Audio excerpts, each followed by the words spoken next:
Hello friends, welcome to శ్రీరాన్స్ kitchen. ఇవాళ మన కిచెన్లో చాలా సింపుల్గా టేస్టీగా చేసుకుని టమాటా పచ్చడి తయారీ విధానం చూపించబోతున్నానండి. ప్యాన్లో 2 స్పూన్స్ ఆవాలు, 1 స్పూన్ జీలకర్ర వేసుకోవాలి.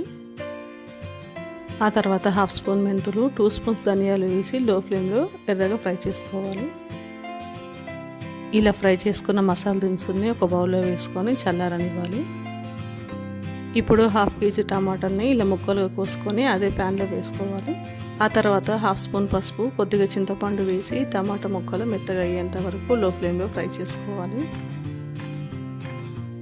టమాటా ముక్కలు ఇలా మెత్తగా ఉడికిన తర్వాత 2 స్పూన్స్ కారం పొడి వేసుకోవాలి. ఆ తర్వాత 1 స్పూన్ సాల్ట్ వేసి కలుపుకొని ఈ టమాటా మిశ్రమాన్ని పూర్తిగా చల్లారేంత వరకు పక్కన ఉంచాలి.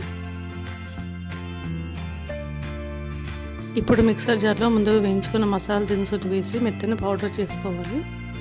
ఆ తర్వాత చల్లారిన టమాటా మిశ్రమాన్ని మిక్సర్ జార్లో వేసుకోవాలి. పొట్టు తీసిన 4-5 వెల్లుల్లి రెబ్బలు వేసి బరకగా గ్రైండ్ చేసుకోవాలి. ఇప్పుడు పచ్చడి తాలింపు కోసం ప్యాన్లో 2 టేబుల్ స్పూన్స్ ఆయిల్ వేడి చేసుకొని ఆవాలు, జీలకర్ర, ఎండుమిరపకాయలు వేసి ఫ్రై చేయాలి. ఎండుమిరపకాయలు ఫ్రై అయిన తర్వాత వెల్లుల్లి వేయండి. దీంతో పచ్చడి టేస్ట్ చాలా బాగుంటుంది. చివరిగా కరివేపాకు వేసి ఫ్రై చేసి పచ్చడిలో కలుపుకోవాలి.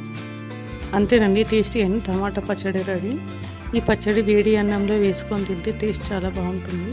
ఈ పచ్చడి నచ్చిందా? ట్రై చేస్తారా? అయితే లైక్ అండ్ సబ్స్క్రైబ్ చేయండి. కామెంట్ చేయడం మర్చిపోకండి.